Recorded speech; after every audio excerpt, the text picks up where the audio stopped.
Council of Ministers of the Italian Republic.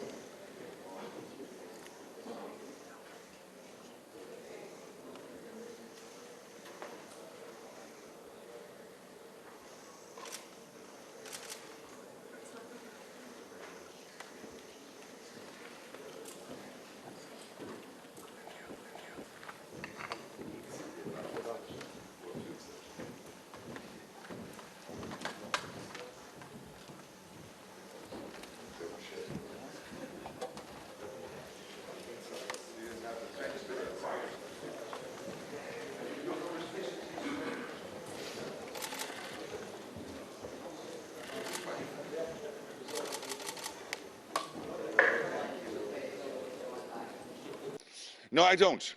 I'm not worried about that. Of course, these are difficult decisions. Let's be honest. I mean, politicians have to make choices in scarcity.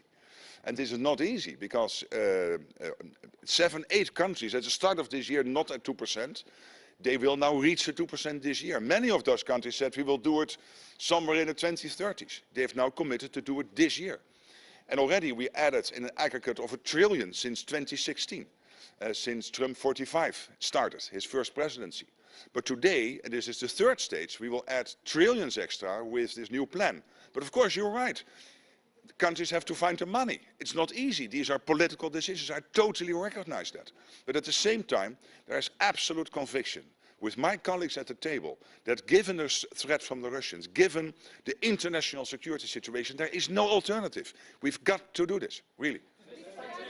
For me, there is absolute clarity that the United States is totally committed to NATO, totally committed to Article 5, and yes, there is also an expectation, which will be fulfilled today, that the Canadians and the Europeans will speed up their spending, making sure that we not only are able to defend ourselves against the Russians and others, but also to equalize. And this is fair, that we spend the same as the US is spending.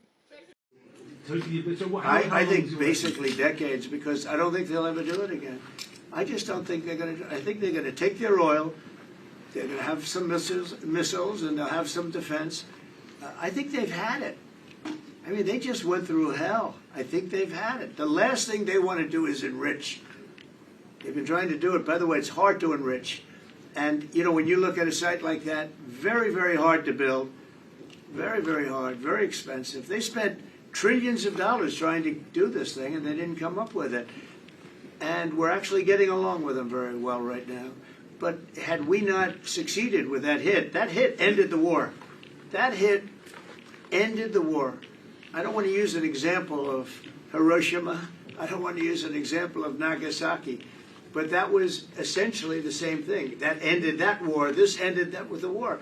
So the great thing is you took out the nuclear capability of Iran.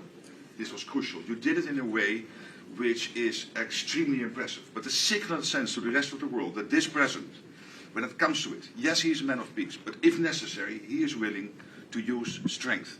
Il vertice conferma il sostegno pieno all'Ucraina da parte di tutti gli alleati. Noi avremo tra poco anche una riunione col presidente Zelensky che è qui e penso che anche questo sia un messaggio molto importante. Mi pare di avervi detto tutto. Com'è stata la reazione di Trump? Com'è stata la reazione? Scusate, non vi capisco se mi fate 10 domande. Io penso che il fatto che nel testo ci sia il riferimento al sostegno all'Ucraina che è stato ribadito da tutti gli attori sia per noi diciamo quello che fa la differenza, perché vuol dire che continuiamo a sostenere tutti quanti l'Ucraina e mi pare che in questo senso ci sia un impegno da parte di tutti. Penso, e l'ho detto agli alleati, che quando noi rivedremo i nostri capability targets, cioè gli obiettivi di capacità che si dà all'alleanza, servirà una riflessione molto seria. Il mondo sta cambiando e cambia anche la difesa. Quello che noi abbiamo visto in Ucraina, lo spiegavo ieri in aula, dove alcuni dei più grandi risultati che il coraggio degli ucraini ha ottenuto è stato portato a casa con droni che costano poche migliaia di euro e che distruggono strumenti tecnologici che costano molto di più. Noi capiamo che si va verso un mondo nel quale anche, per esempio, un satellite può essere più strategico di un carro armato ed è una discussione che va fatta, perché il tema non è solo quanto investiamo, è su cosa investiamo e verso quale mondo stiamo andando.